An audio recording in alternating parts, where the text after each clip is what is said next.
What's up, guys? This is Shane from SWR Motorsports out here in Southern California. I'm going to show you guys a new sponsor I got. It's called SLR Speed.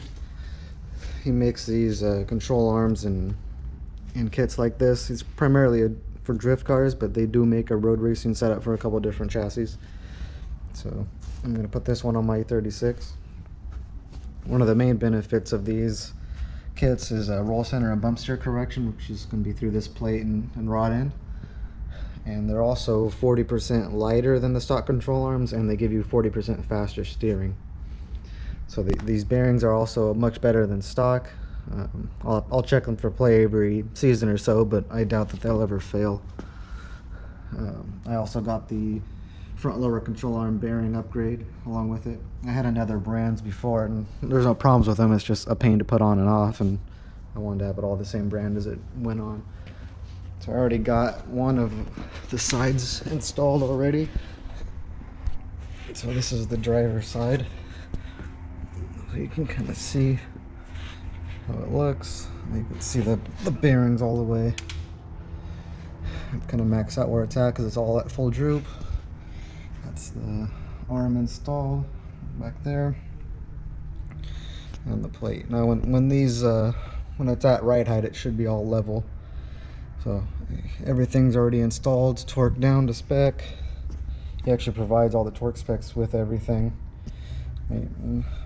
One of the things that's different is through here there's a spacer, and there's tabs in here, and that's where you set the acronym. Now for a road race car, it's not really something we really mess with, but you have an option to go with it. For drift cars, that's kind of a big deal to them. But gotta go get an alignment once the other side's on and go test it out and see what kind of differences it can make. I'm hoping it's to be a big difference.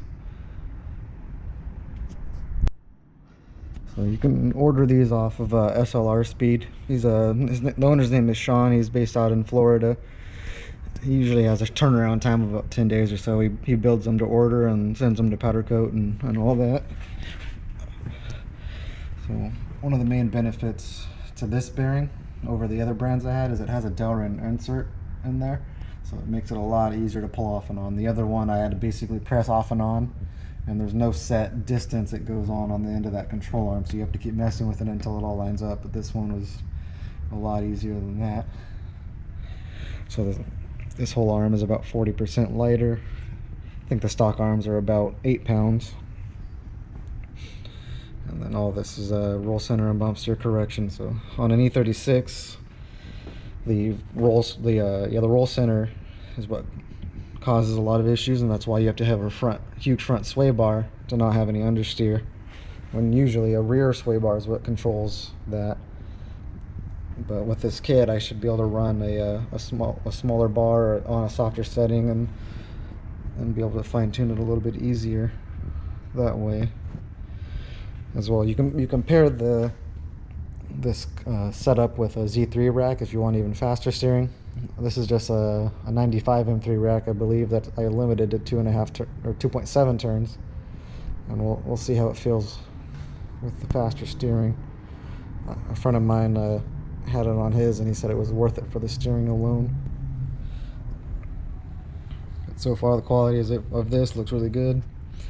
It took me about probably 30 minutes to install it and get everything torqued down. It took longer just to get that inner ball joint out on the stock arms after racing this car for about 2 years. It was pretty seized in there. So here's just another look at the included parts. It gives you all the hardware for everything you need. It gives you a basic instruction of just the torque specs. That's the inner stud. Another benefit is you'll never need to remove that stud anymore unless you break it or have some kind of issue with the subframe, which is on a stock control arm. It's a nightmare to try to get that inner ball joint out sometimes. And that's what I was talking about with the Ackerman settings. And here, the 95 M3 knuckles are a little bit different than the later M3s, and then E46 and E30 and all that are a little bit different. So he supplies the washer to have that match up correctly. Here's the rest of the torque specs in here.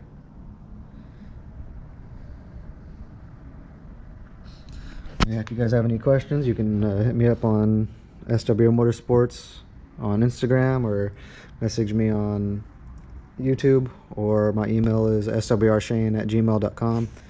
Or if you're interested in looking up a kit, it's at slrspeed.com, I believe. And you can or you can call Sean and try to get something going with him.